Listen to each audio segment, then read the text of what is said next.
So you talked about how for breaking into wrestling and how you broke into the industry, it was you had a friend and they knew and in. So could you specify how that happened? Because I know before you got to what people know as your main training or your later training, you trained before then. Could you talk about how that happened and where it was and all of that? Yeah. So this uh my friend, his coworker was going to APW. I grew up in Washington State. This school was down in San Francisco or the Bay Area. I reached out to them, collected my money, but I didn't get all the paperwork or something got lost in translation. But sooner or later, I got a hold of someplace, and that was NWA Southwest, and went down and trained with Kit Carson and Chris Germany. They couldn't have been nicer. It was a great experience, but I wanted more. I was gonna hunt out Jose Lothario, the trainer of Shawn Michaels. This was my fantasy, and uh, and Shawn Michaels and Jose Lothario opened up a wrestling school. So dream no more. I moved to San Antonio and went from there. So that was something you had already hoped for before, long before it became an opportunity. You were already hoping to train with Jose Lothario. That was something That on your mind. yes. I was after I went to the initial wrestling school. I'd been in the ring, did a few matches. Okay, it's time to get even more serious. Who's the best wrestler in the world? It's Shawn Michaels. Who did he get trained by? Jose Lothario. Okay, find Jose Lothario. That's And super interesting. yeah, and then within a week or two, Shawn Michaels was on TV advertising a wrestling school.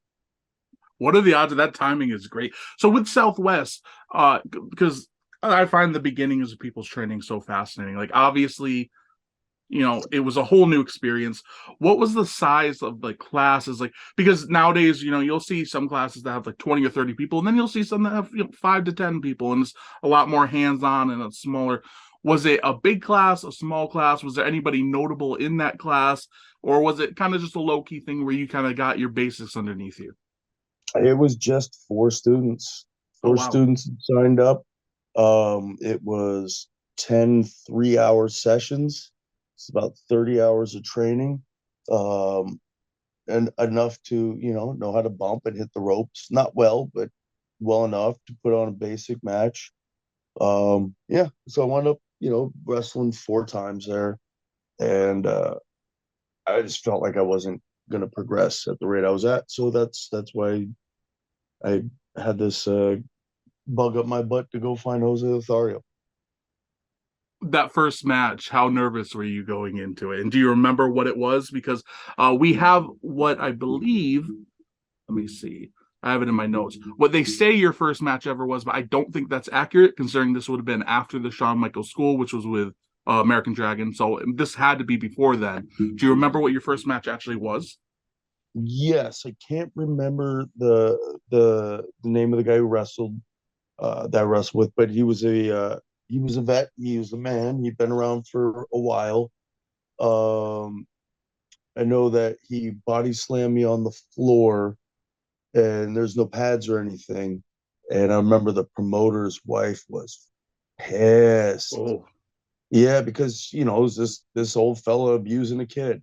I didn't complain. It was fine. And how old You were you know, at this point? Were you six, I was 17? no, I was 20, so it Oh, wasn't that. okay. So you weren't okay. Or no, at this point I was maybe 19, Okay. 19. So I wasn't in, I was legal. It was Yeah. But just weird you're wrestling.